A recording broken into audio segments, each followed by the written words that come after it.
Senhor esteja convosco. Ele está no meio de nós. Proclamação do Evangelho de Jesus Cristo segundo Lucas. Glória a vós, Senhor. Naquele tempo, alguém no meio da multidão disse a Jesus: Mestre, dize ao meu irmão que reparta a herança comigo. Jesus respondeu: Um homem, quem me carregou de julgar ou de dividir vossos bens? E disse-lhes: Atenção, tomai cuidado contra todo tipo de ganância, porque mesmo que alguém tenha muitas coisas, a vida de um homem não consiste na abundância de bens. E contou-lhes uma parábola. A terra de um homem rico deu grande colheita. E pensava consigo mesmo: o que vou fazer? Não tenho onde guardar minha colheita. Então resolveu: já sei o que fazer. Vou derrubar meus celeiros e construir maiores. Neles vou guardar todo o meu trigo, junto com os meus bens. Então poderei dizer a mim mesmo: meu caro, tu tens uma boa reserva para muitos anos. Descansa, come, bebe, aproveita. Mas Deus lhe disse: louco, ainda nesta noite pedirão de volta a tua vida. E para quem ficará o que tu acumulastes? Assim acontece com quem ajunta tesouros para si, mas não é rico diante de Deus. Amigos, irmãos em Cristo, eis para nós palavra de vida, de esperança, palavra da salvação. Glória a vós, Senhor. Em nome do Pai, do Filho e do Espírito Santo. Amém. Ave Maria, cheia de graça, o Senhor é convosco. Bendita sois vós entre as mulheres, e bendito é o fruto do vosso ventre, Jesus. Santa Maria, Mãe de Deus, rogai por nós, pecadores, agora e na hora de nossa morte. Amém. Nossa Senhora das Graças, rogai por nós. Nossa Senhora Aparecida, rogai por nós. Sagrada Família de Nazaré, rogai por nós. Hoje estamos aqui numa luta também de vozes, mas queremos fazer o nosso melhor para o Senhor. Primeiramente, agradecer a Deus pelo dom da nossa vida, agradecer a Deus por esta oportunidade de estarmos mais uma vez unidos em torno deste altar. Assim a igreja recorda a vida de Santo Inácio de Antioquia. Inácio, condenado a morrer em Roma, mas pedia que não a impedisse de ser triturado pelos dentes das feras. Seu desejo era morrer como um grão de trigo moído para ser uma oferta agradável ao Senhor. Eu creio que Inácio tem muito a nos ensinar, a não fugir da morte, da dor, do sofrimento, da perseguição. Eu creio que Santo Inácio de Antioquia tem muito a nos ensinar, a sermos homens de coragem, valentes, capazes de enfrentar todos os desafios, todas as dificuldades, mas assegurando a nossa vida no próprio Senhor. Pois bem, a palavra humana tem poder. Você que rezou ontem em sua comunidade ou pelas redes sociais, percebemos que a palavra humana tem poder.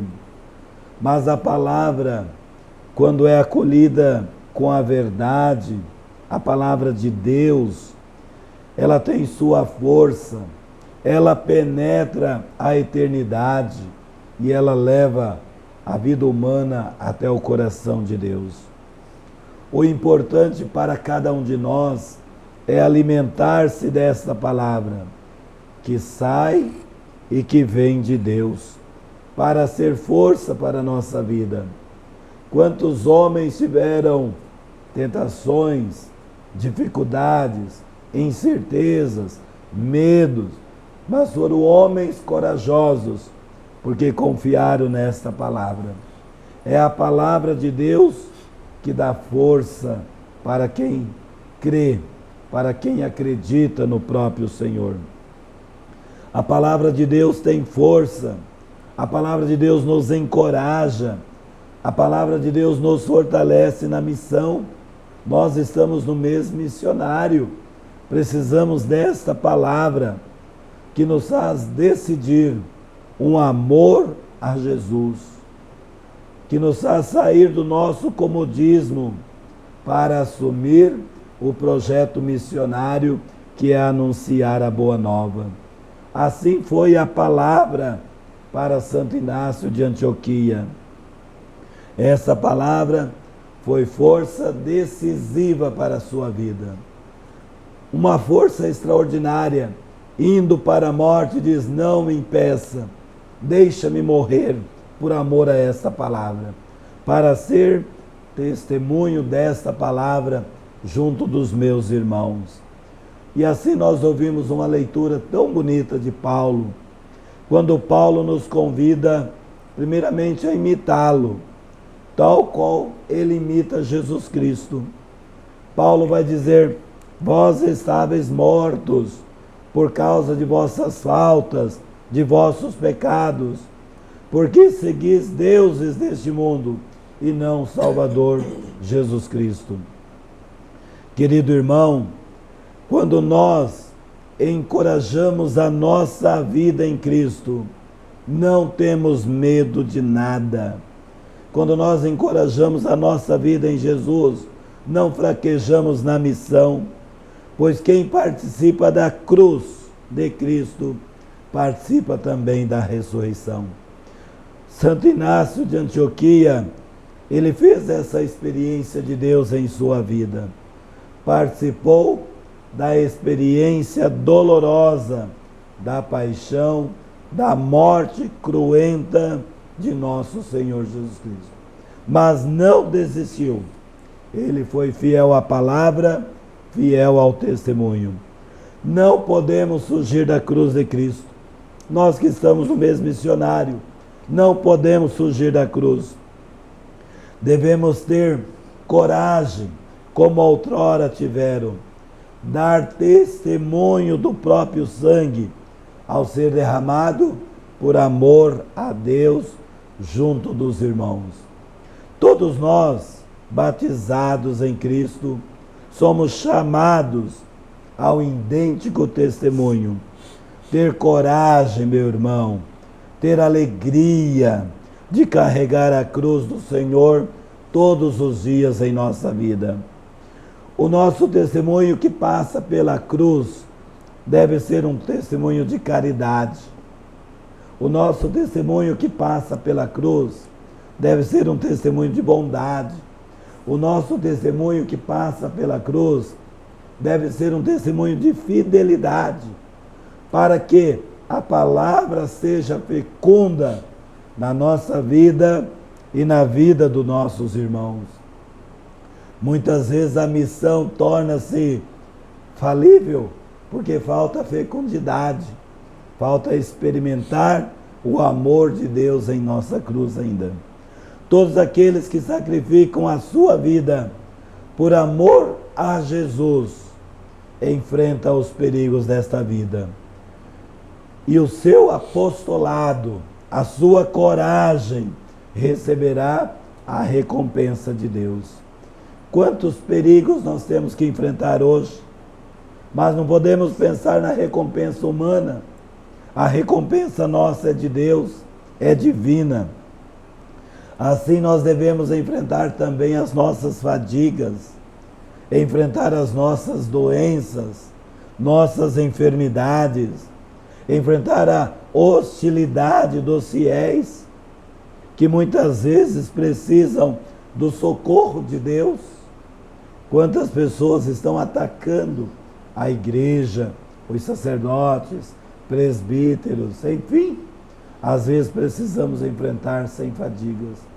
Confiar na misericórdia de Deus E Deus nos dá o Espírito Santo, que nós temos os 7 dons para ter discernimento, fortaleza, sabedoria, temor a Deus, clareza daquilo que nós queremos para a nossa vida missionária.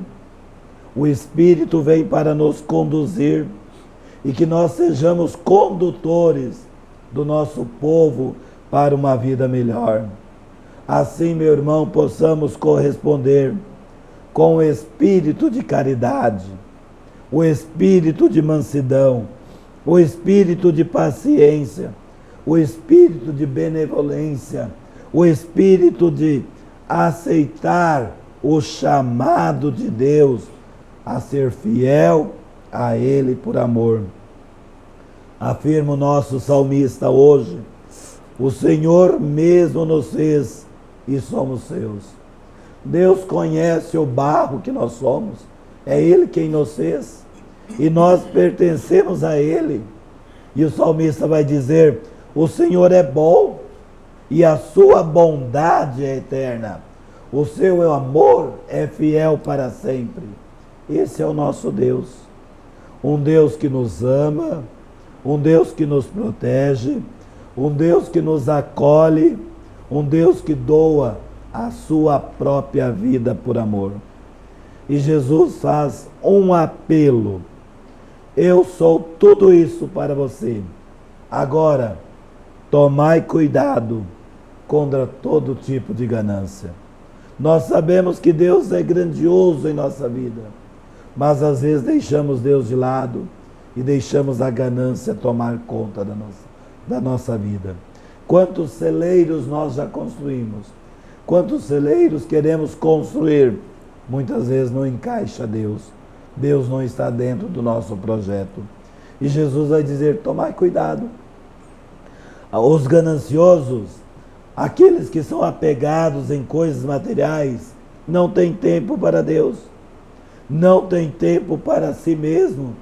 Só está preocupado em coisas materiais e não em Deus. Essa ganância material, meu irmão, é uma tentação para todos nós. E Deus nos convida hoje, por meio da Eucaristia, para nos esvaziar das coisas mundanas e preencher-se da graça de Deus. Quantos sofrimentos na vida do povo por herança. Quantos sofrimentos. Mas é preciso olhar para o nosso Deus. Será que Ele tem sido ganancioso? Será que Ele tem buscado a ganância, o sucesso? Não. Esvaziou-se. Esvaziou. E disse Ele: onde está o seu coração, ali deve estar o seu tesouro. Então vamos nós esvaziar das coisas que nos aprisiona e buscar o Senhor para a nossa vida. Nosso coração está nas coisas e muitas vezes não está em Jesus. Não vamos tirar o nosso olhar de Jesus nesta manhã. Vamos colocar o nosso olhar nele. Quem tira o olhar de Cristo cai. Muitas famílias, pessoas já caíram e vão cair porque deixou de olhar para o Senhor. Nós caímos sim quando deixamos de olhar para o Senhor, porque deixamos de contemplar o Senhor em nossa vida. Muitas vezes, meu irmão, não são os bens materiais que irá nos dar uma alegria eterna, mas é Jesus Cristo. Como é importante receber essa notícia da palavra, que Jesus nos dá a grande alegria. E Jesus quem dá a verdadeira riqueza, a verdadeira alegria para nós. Queridos irmãos, o Evangelho nos ensina o uso moderado das coisas, para vivermos bem, não na ganância, mas viver com Jesus e aprender de Jesus a viver a partilha fraterna, a pobreza e o desprendimento. Podemos olhar para o nosso altar, quantas generosidades, quanto suor, quantas doações, quantas alegrias de poder partilhar um pouquinho daquilo que nós temos com os mais necessitados. Hoje os milites são os necessitados, precisam de você. Você pode nos ajudar sempre, desprender um pouquinho para ajudar os nossos irmãos. O certo, diante de tudo isso, devemos usar bem das coisas materiais, sem tornar escravo. A palavra nos liberta, mas o mundo nos escraviza. Deus não condena, talvez, o que é legítimo, nobre, o que é o possuir, a nossa riqueza, mas Ele condena a nossa ganância. Mas Ele nos ajuda a viver em paz, quando a gente é capaz de partilhar com os mais necessitados. Deus é aquele que nos ajuda e dá o cêntuplo quando a gente partilha com os irmãos mais necessitados. Querido irmão, peçamos a graça de Deus para viver a verdadeira partilha, a verdadeira fraternidade. Que não sejamos gananciosos, não nos preocupemos em construir grandes celeiros, porque Jesus continua a nos dizer: louco, ainda nesta noite pedirão conta da sua vida. E eu creio que se hoje o Senhor nos chama, nós estamos prontos para entregar-se a Ele. Não temos celeiro, mas nós temos Jesus para anunciar, para testemunhar, para revelar ao mundo a sua beleza, que acontece por meio da sua palavra. Louvado seja nosso Senhor Jesus Cristo. Para sempre seja louvado.